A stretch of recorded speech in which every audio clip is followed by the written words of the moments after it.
I have had the pleasure of dancing in Ladakh.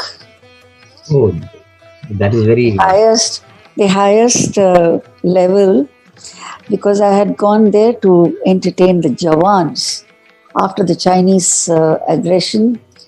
I was a guest of the defense ministry. It was so difficult. Even walking there is difficult because there's 40% less oxygen. So, army doctors were carrying oxygen cylinders, and after every 5 minutes of dancing, I used to come and fall and take a puff of oxygen. And I cannot but remember that when we are in need of oxygen cylinders for the COVID patients, I know what it is.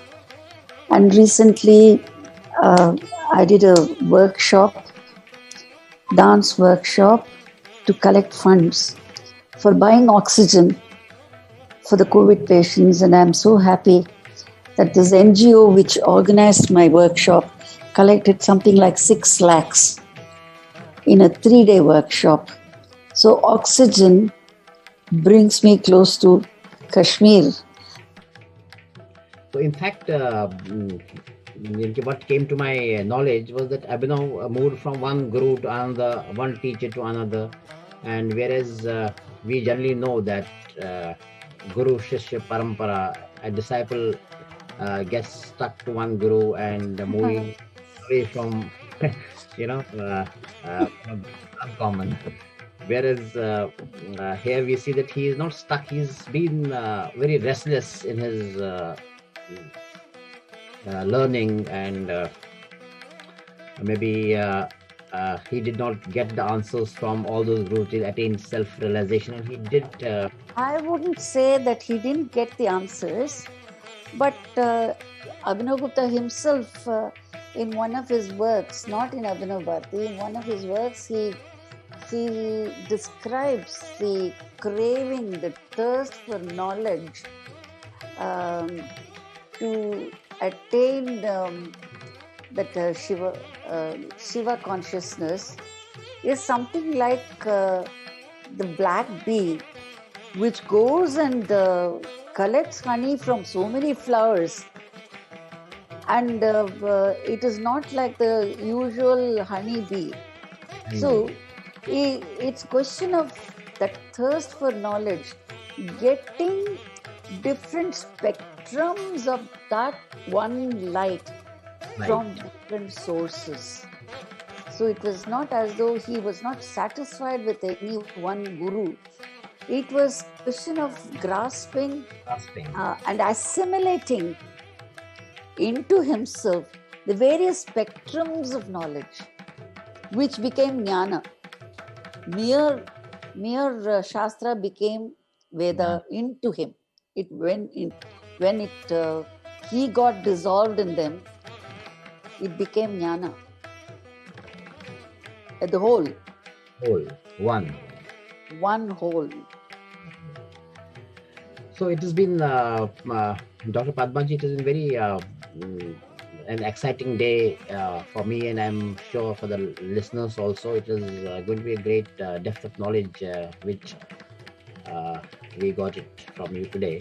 And we are so much thankful to you for being part of this small initiative which we took. And we'll always be indebted to you for uh, understanding, for taking this into practice of the uh, Abhinav Bharata, which you have written quite in detail in one of your papers, in chapter wise, where you have put your thoughts on it and how you have been working in reconstructing the Karnas. Though I have again read from your work only that 108 is an auspicious number. That is why 108 Karnas. But now there are much more Karnas which are there, but we call them Desi Karnas. And a lot of work you have done, and we will be looking forward for your interaction tomorrow. And thank you so much. Isn't it a great coincidence that tomorrow happens to be Nirjala Ekadashi, which is Abhinav Gupta's Jayanti and also International Yoga Day. Yes, it is a very pleasant coincidence. And Uh, it is also interesting, probably uh, Abhinav Gupta Acharya is blessing all the people, the exodus who came out of Kashmir. I think their problems will be solved very soon. It's very interesting to read the newspaper today. Our revered Prime Minister has asked for a meeting of all the political leaders to come to his home on 24th, just 3 days after the Jayanti of Abhinav Gupta, for some important discussion. God knows what is going to come out of it. Let us all pray to Abhinav Gupta that Kashmir should again regain all that glory, all that spiritualism, all that culture. I pray. I we all pray to all of you whose origin is Kashmir. and Don't think I have nothing to do with Kashmir. Maybe I was also in Kashmir in my previous janam. Namaskar. namaskar, namaskar, namaskar, Padma.